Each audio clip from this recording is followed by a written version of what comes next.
I gave up my smartphone for a dumb phone. You can too. By August Lamb.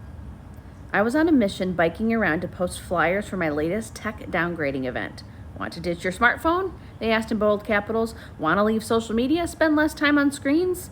I had brought a friend along to hold the tape dispenser and look out for cops. Are you going to mention the TikTok ban at the event? He asked, as I affixed a flyer to, appropriately, a defunct phone booth. What TikTok ban? I asked. Clearly, I had missed something major. I am a 29-year-old anti-tech activist. I received my first smartphone for Christmas at 15 and spent the ensuing decade in its thrall. But I gave it up 3 years ago, switching to what I call a dumb phone. Mine is a Nokia 2780 flip phone that can do little more than call or text. While I do occasionally use social media on a laptop to spread my message, I generally abide by a no-scroll policy. I log on, make posts, then log off. I don't need to waste a single additional second on these platforms to fuel the anger and conviction behind my mission to get people off their smartphones. Downgrading is the term I adopted to describe making the switch. I aim to help others do the same. They are often skeptical. I have no sense of direction is a common objection. Others are, I need to use FaceTime, or I need to log my runs. Downgrading is the radical decision to step backward in an age of dizzying, almost compulsory forward momentum. I have watched many people attempt to reduce their screen time, an agonizing process requiring constant vigilance and self-restraint. Removing the option altogether, I found, is the surest way out.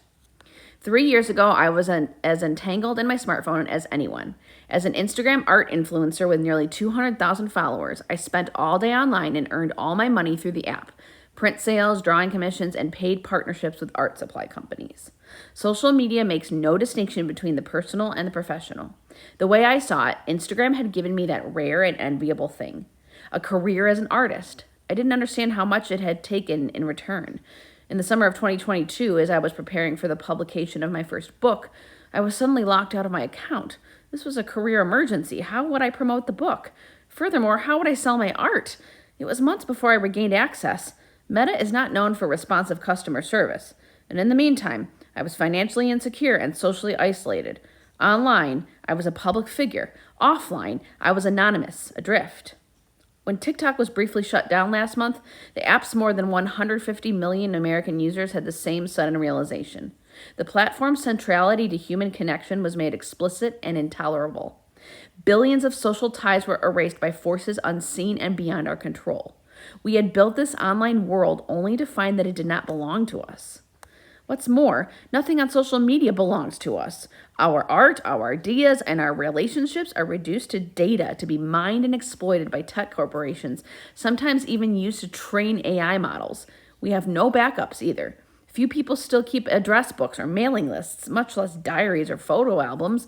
When we lose access to social media, we lose touch with not only much of our circle, but also our history and, in a certain sense, our identities. And these services are well aware of their power. They have won it through investing unfathomable amounts of money and intelligence, human and otherwise, in the exploitation of our attention. But is it really possible to overcome it, to downgrade, without greatly inconveniencing ourselves and everyone we know? My answer: what could possibly be more inconvenient than our current situation? Studies report that Americans spend an average of 3 to 5 hours per day on their smartphones. That figure is much higher for teenagers. We don't need statistics to tell us how easy it is to slip into scrolling and how hard it is to resist. My encounters with aspiring downgraders illustrate not only the scale of the problem, but also the scale of our discontent. Not a day goes by that I don't receive a desperate email from someone seeking help in overcoming tech dependency. Recently, though, I've begun hearing from people who have broken the cycle. A cultural shift is underway. It will be slow and awkward. Just as many of us can no longer navigate our cities intuitively, we can no longer navigate our days without the internet. In moments of boredom, stress, procrastination, we reach for our devices. The younger generations have done this all their lives. Parents desperate for a moment of quiet drop their phones into the stroller. Even parents who restrict screen time cannot control what their children are exposed to at school or friends' houses. It should come as no surprise that teenagers raised like this panicked at the idea of losing TikTok. The equivalent of teenagers in the 1970s losing in one fell swoop their access to records, books, magazines, telephones, and the postal service. The loss affects not only teenagers, for whom social media is primarily a platform for entertainment and conversation, but also artists, authors, public figures, business owners, people like me whose professional networks, whose very livelihoods are bound up in these platforms. It's not that I avoid the internet entirely. I occasionally post on Instagram and X, and I write a newsletter on Substack, but since I don't carry these platforms in my pocket all day, they don't overwhelm me. I no longer feel subject to their constraints and demands. Social media meets essential human needs: entertainment, inspiration, solace, knowledge of the world, and connection to others. We have always had these needs, and we have always managed to meet them in some form. People obviously dated long before the introduction of dating apps. The apps have only worsened, if not outright created, the problem they propose to solve. We've become so used to selecting partners on a sterile, simulated interface that we've lost the ability to make spontaneous, messy connections in real life, to quietly think, to be bored. By relying on these digital tools, we've allowed their precedence to recede into the past, neglected to the point of obsolescence. Only by downgrading can we revive them.